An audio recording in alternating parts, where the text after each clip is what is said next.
The Sri Lanka-China relationship is centuries old, as was mentioned by His Excellency, and has been historically strengthened by shared religious and cultural values. And Chinese and Sri Lankan tea cultures are rich and diverse, with historical and deep cultural significance. The culture includes the bond with its origin, concept of a cup of tea, occasions, tea wares, and brewing styles. We are here to celebrate Chinese tea, but I must say a word about Sri Lankan tea as well, because today is International Tea Day, and I must promote our own tea. So give me a moment to talk a little bit about our tea while drinking Chinese tea.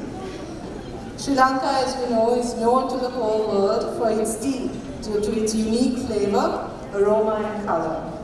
Sri Lankan tea, known for generations as Ceylon tea, carries behind it a heritage and a success story like no other. It was introduced to Sri Lanka, then Ceylon, by the British on a commercial scale in 1867. Celebrated to be the finest in the world, if I may say so. The unique flavor, fragrance, and freshness of Ceylon tea sets it apart from the rest, even from Chinese tea, I think. In an era where many tea-producing countries are moving towards automation, Sri Lanka continues the tradition of hand plucking, a meticulous, labor-intensive process requiring great skill and care. This method, combined with the island's unique climate, soil and elevation, from the central highlands to the southern rainforest foothills, gives rise to teas of exceptional quality and character. Each region contributes its own subtle variation, resulting in a diverse and superior range of teas for consumers worldwide. This results in a perfect cup of tea to the consumer, which is of superior quality and taste. Sri Lanka was the first country to be awarded the ozone-friendly tea label, recognized under the Montreal Protocol, and is also the first ethical tea brand of the world recognized by the UN Global Compact. The contribution for carbon credit programs and the commitments for corporate social responsibility are significant. While the industry is ILO compatible, it is a role model for the United Nations Environmental Program and fulfills most of the global millennium goals.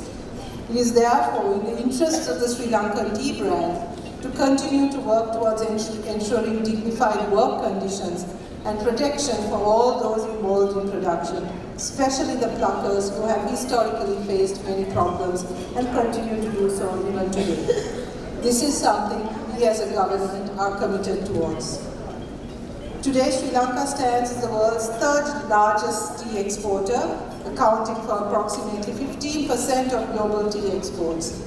In the face of significant challenges, our tea industry recorded impressive achievements in 2024.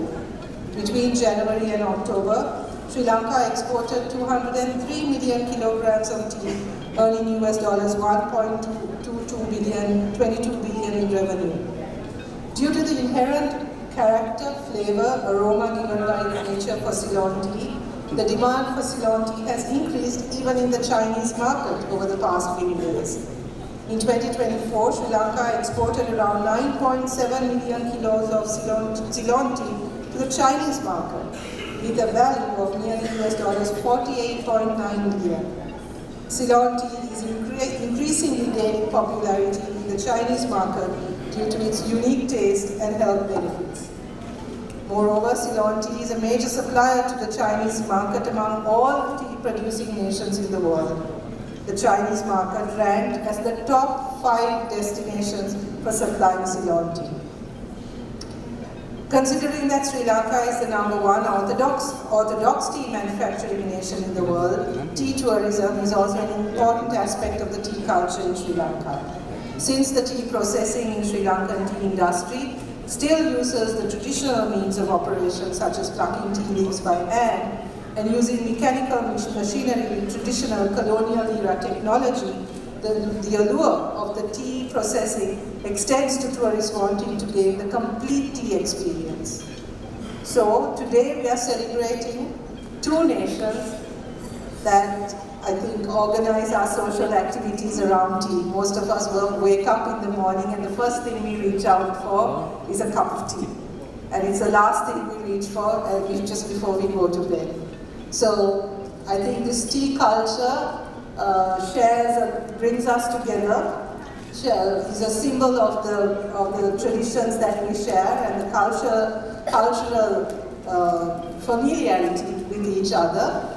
So I spoke about Ceylon tea now, but now's the time to drink a cup of Chinese tea, I hope, and enjoy the Chinese tea culture that the embassy has been kind enough to present to us and to include us in its celebration of China's gift to the world as well, Chinese tea.